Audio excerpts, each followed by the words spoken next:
And some people have raised questions about whether Trump's conduct at home domestically cuts against an argument for the Peace Prize, specifically the accusations that he's trying to suppress the freedom of press, that he literally said a couple of days ago that he's getting rid of freedom of speech when it comes.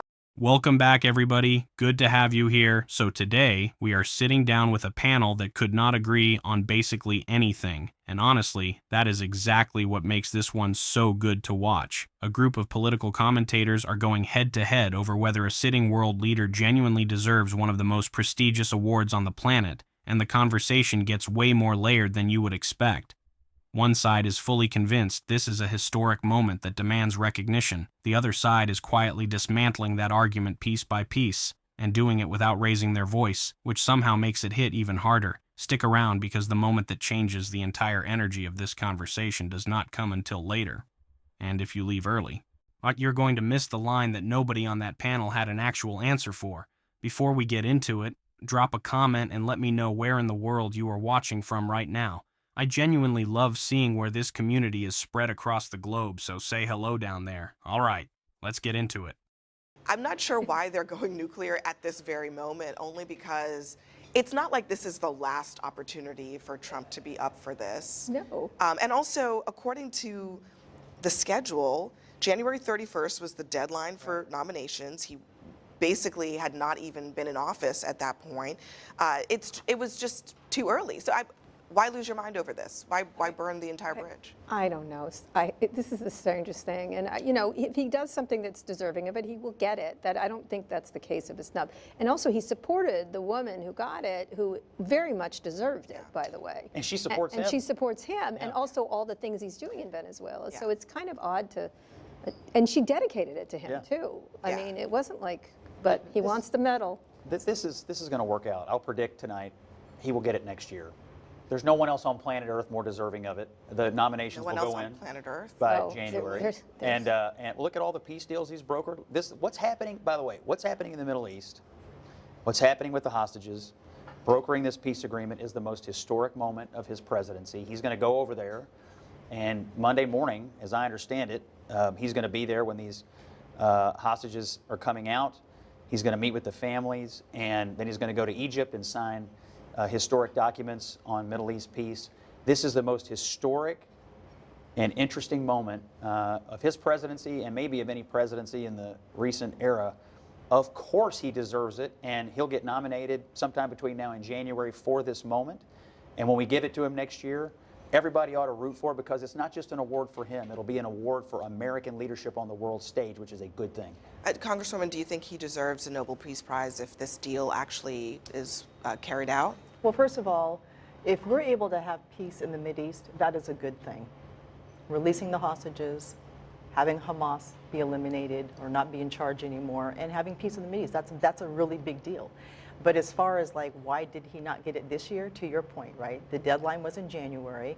But it's kind of interesting because he's been a little obsessed about the Nobel Peace Prize for a long time, so much so that President Obama lives rent-free in his head because he talks about him a lot. But if he wins it, but do you yeah, think? absolutely. But do you think that he would deserve it for this particular? Yeah, achievement, absolutely, you know? absolutely. If we're able to get the hostages home and have peace in the Mideast, that is a good thing. We should all celebrate that. I actually think he was nominated. I think he was nominated in December by Congresswoman Claudia Tenney. He was nominated prior to. So I think there is a level of frustration. But not for this. Yes, You're talking about obviously last not for this. December? No, this didn't happen. Yeah. But from the Abraham Accords and other things, I think from the first But administration. nobody So lobbies like this. And if there is an accord, then it is. Then, Look, I think there's also some frustration from MAGA world. If you look, 4 presidents have got the Nobel Peace Prize, 3 of whom were Democrats. One was Barack Obama. He was barely in office, like 6-7 months before he got the Nobel Peace Prize. They gave one to Al Gore in his second career as a climate alarmist. I mean, he got that in 2007. So you can understand there's some frustration given what just took place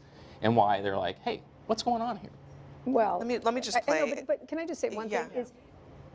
This is not that kind of, like, it's not a kid's soccer team where everybody gets a statue. A participation kind of thing. It trophy. seems so The confidence right out of the gate. No qualifier, no hesitation. Scott just comes out and says there is no one else on planet Earth more deserving. On planet Earth. That is not a measured take. That is someone who has already decided the conclusion and is now working backwards. And look, the Middle East situation is significant. Nobody is dismissing what a ceasefire and hostage release would mean for real people.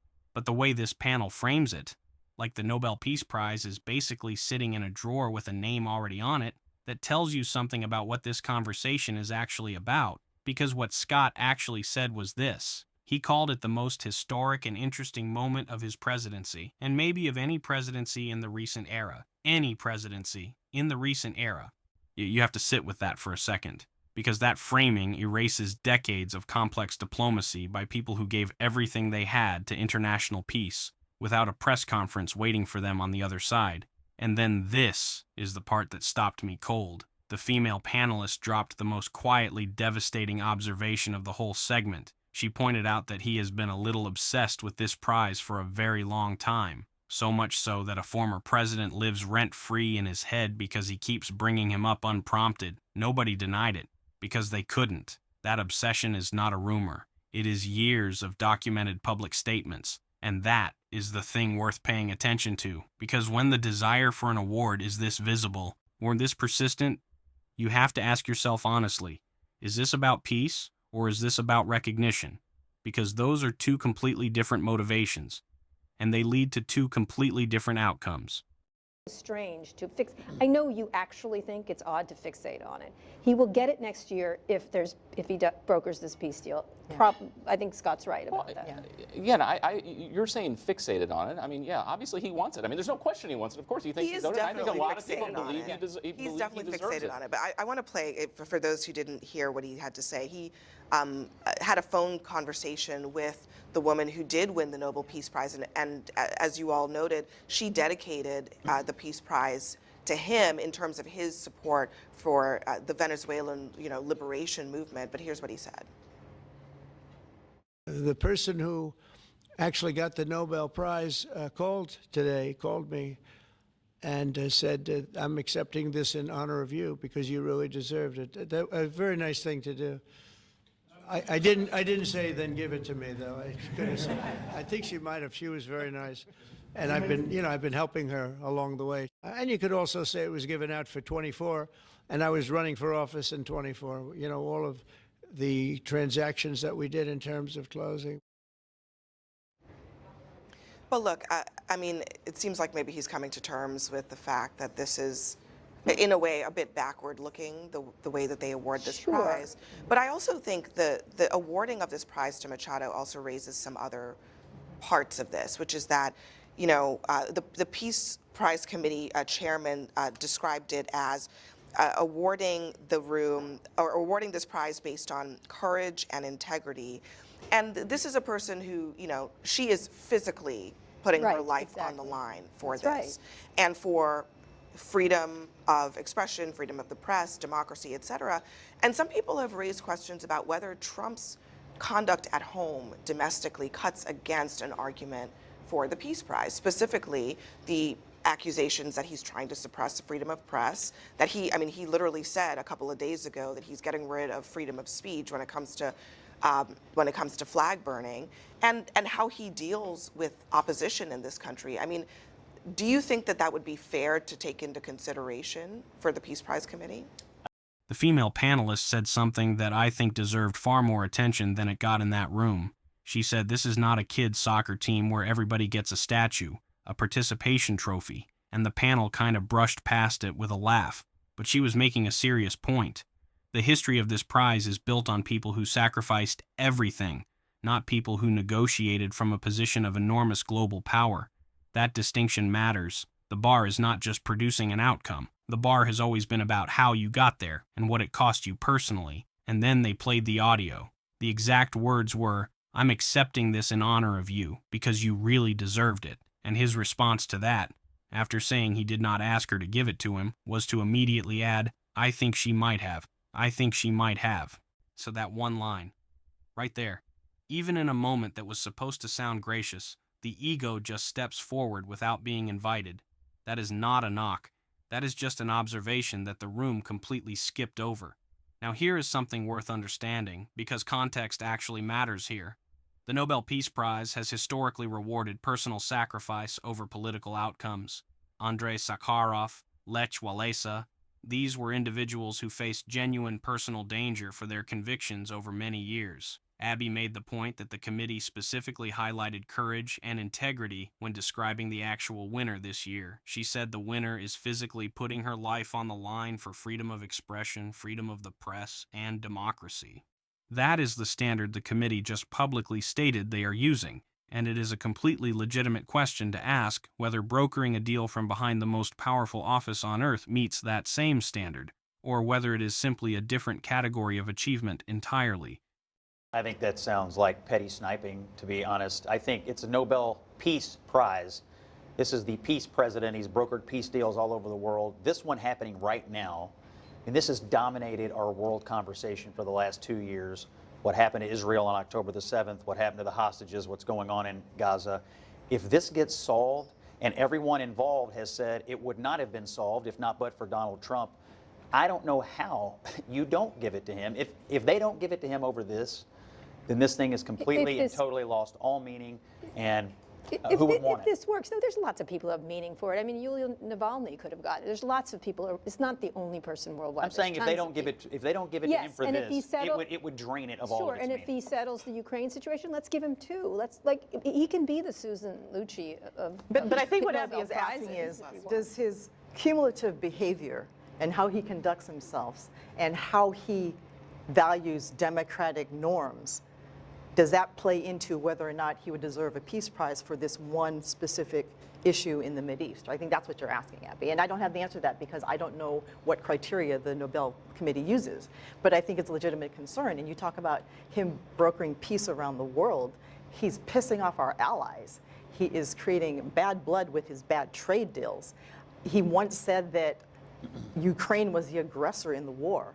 And so there have been some very egregious comments he's made on the international stage. But if we're just isolating what's happening in the Mideast, maybe it's working. They once gave this a Yasser Arafat, by the way. So, I mean, you know. I mean, and listen, I do think also Trump is entitled to a degree to reshape the world order in a different way. I mean, that does actually make him consequential if he's able to do it. And if he's able to do it to the end of peace, you can't knock it if it's working. So I think that we're at one of these moments where you have to just evaluate the results, not just the rhetoric of what is happening.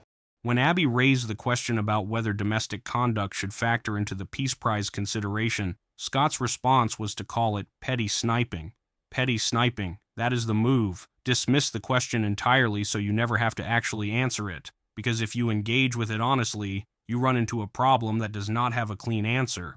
The Nobel Peace Prize Committee does not evaluate outcomes in isolation. The documented criteria, going back to Alfred Nobel's original will, describes the prize as going to whoever has done the most for the brotherhood of nations. Brotherhood implies relationships. It implies how you treat people, not just what deal you signed. Character has always been baked into the foundation of this award. That is not an opinion. That is the historical record. And then, this is where the female panelist delivers something the room had no real answer for. She lays it out back to back. He is pissing off allies. He is creating bad blood with trade decisions. He once called Ukraine the aggressor in the war. She lines these up one after another, and nobody responds with an actual counter-argument. Scott's answer to the ally problem was essentially, well, if it works, you can't knock it. That is not a rebuttal. That is optimism dressed up as analysis. Here is what I want the people watching this to actually think about. Peace is not just the absence of one specific conflict in one specific region. Peace on the international stage requires trust, consistent relationships, and long-term credibility built over years. I mean, you cannot simultaneously fracture relationships with long-standing allies and be celebrated as the world's great peacemaker. Those two things are in direct tension with each other, and no amount of confident panel commentary changes that underlying contradiction. The female panelist even acknowledged it herself at the end. She said there have been some very egregious comments made on the international stage. She said it on the same panel that spent most of the segment arguing he deserves the prize. That is the tension nobody wanted to sit in, and that tension is the whole story. History will write the full verdict, but right now the contradiction is sitting in plain sight, and this panel chose to talk around it rather than through it. So what do you guys think of this? Leave your thoughts down in the comments. Please like and subscribe, and I will see you in the next video.